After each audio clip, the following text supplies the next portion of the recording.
सुप्रभात बच्चों, आज हम कक्षा 10 के विद्यार्थियों के लिए नया अध्याय हिंदी व्याकरण के अंतर्गत समास लेकर आए हैं। बच्चों, समास की परिभाषा और भेदों के विषय में आपको पूर्व में बताया जा चुका है। इसमें भेदों में नंबर 1 अव्ययी समास और दूसरा तत्पुरुष समास, इसके बारे में आप पूर्व में जानकारी प्राप्त कर चुके हैं। आज है कर्मधारय समास।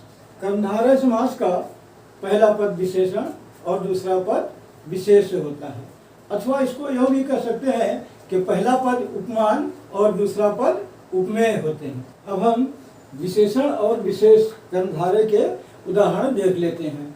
समस्त और विग्रह, जैसे अंधकूप,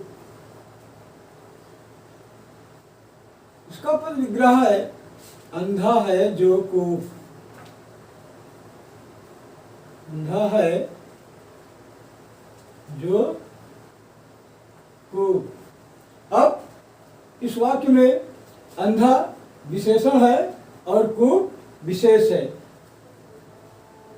का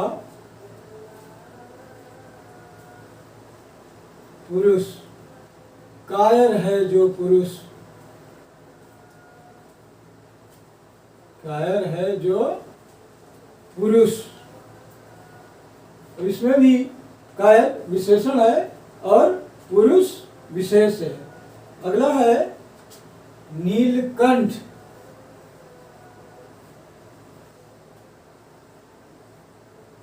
नीला है जो कंठ, नीला है जो कंठ। और इसमें नीला विशेषण है और कंठ विशेष है। अब देखते हैं उपमेय उपमान कर्मधारय। इसके अंतर्गत समस्त और विग्रह, जैसे कमल नयन, कमल नयन। विग्रह हुआ कमल के समान नयन। दूसरा है महात्मा,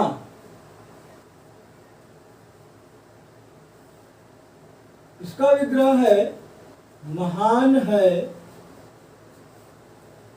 जो आत्मा।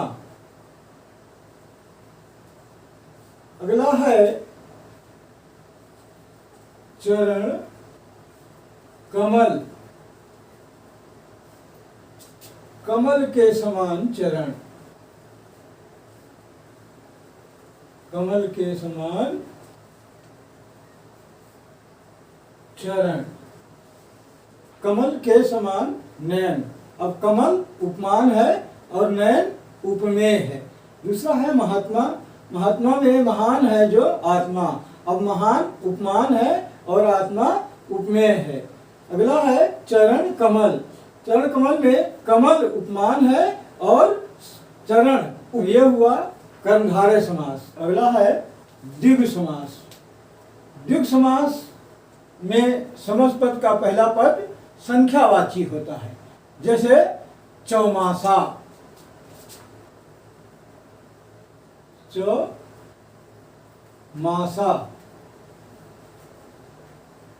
4 मासों का समाहार। अगला है दोपहर, दोपहर का समाहार। पंचवटी, अगला शब्द है पंचवटी, 5 वटों का समाहार। अब देखिए, द्विगु समास में हमें संख्या का ज्ञान होता है, इसलिए यह द्विगु समास है। अब चौमासा में 4, ये एक संख्या का द्योतक है। दोपहर में 2 भी संख्या का ज्ञान कराता है। पंचवटी में 5 संख्या का ज्ञान कराता है। तो इस तरह यह द्विग, इस तरह हमने जाना कि द्विग समास का पहला पद संख्यावाची होता है, जिस तरह अभी उदाहरण के तौर पर आपको समझाया गया। अब आप इसकी परिभाषा भी देख लीजिए। द्विग समास के समस्त पद के पूर्व पक्ष में संख्यावाचक विशेषण होता है। जैसे भी आपने जाना 5, 7, 3, 2 इत्यादि, ये सब संख्याएं हैं, इसलिए यह द्विग समास। अब हम देखते हैं द्वंद्व समास को। इसके दोनों पद समान होते हैं और योग करने पर मध्य में स्थित योजक का लोप हो जाता है। जैसे भाई और बहन, जैसे भाई और बहन। अब योग करते समय हमें ये बीच की का योजक समाप्त हो जाता है, तो इसको हम लिखेंगे भाई बहन। दूसरा है अन्न और जल। अब इसको हम जब आपस में मिलाते हैं योजक इसमें भी लुप्त हो जाता है। जैसे अन्न और जल का होगा अन्न जल।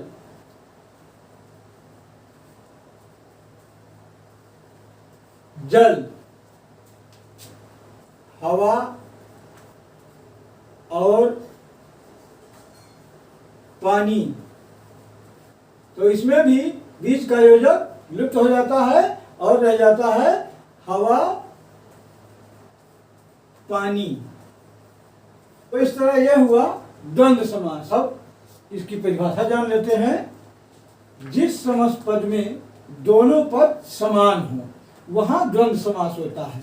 इन दोनों पदों को मिलाते समय मध्य में स्थित योजक लुप्त हो जाता है। जैसे राजा और रानी, अब इसमें योजक है मध्य में, और अब जब इसका हम विग्रह किए समस्त बनाए तो यह हो गया राजा रानी।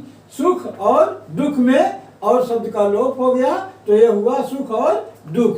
तो इस तरह यह द्वंद्व समास। अब देखते हैं बहुब्रीहि समास, जहां पहला पद और दूसरा पद दोनों मिलकर किसी तीसरे पद की ओर संकेत करते हैं, वहां बहुब्रीहि समास होता है। जैसे एक दंत, एक दंत, अर्थात एक दांत वाला, अर्थात गणेश जी।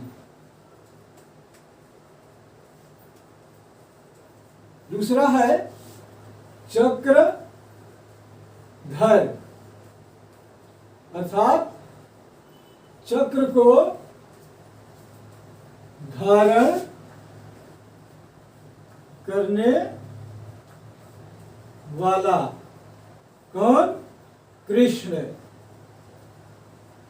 इसमें एक दंत, ये पहला पद और दूसरा पद दोनों का अर्थ मिलकर किसी तीसरे की ओर संकेत करते हैं। जैसे एक दंत, अब एक दंत का कोई शाब्दिक अर्थ उस तरह नहीं निकलता, लेकिन तीसरा अर्थ निकलता है जो एक दांत को धारण करता है। कौन?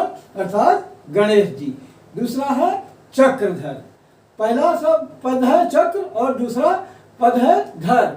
अब दोनों का आपस में योग हुआ, समान है दोनों, तो चक्र को धारण करने वाला, यह किसी तीसरे पद की ओर संकेत करता है। तो इस तरह यह बहुब्रीहि समास हुआ। और इसकी परिभाषा देख लेते हैं। जहां पहला और दूसरा पद मिलकर किसी तीसरे पद की ओर संकेत करते हैं, वहां बहुब्रीहि समास होता है। जैसे मृग नैनी, मृग जैसे नैन वाली। अब ये दोनों पद मृग और नैनी जो दोनों पद आपस में मिल गए तो ये तीसरे पद की ओर संकेत करते हैं, और तीसरा पद होता है मृग नैनी, मतलब मृग जैसे नैनों वाली। इसके भी होंगे, उसके लिए कहा जा रहा है। अगला है कमल नयन, कमल के समान नेत्र वाला। कमल के समान नेत्र वाला अर्थात भगवान राम। इस तरह आपके समास, उसकी परिभाषा और उसके भेद सभी समाप्त होते हैं। धन्यवाद।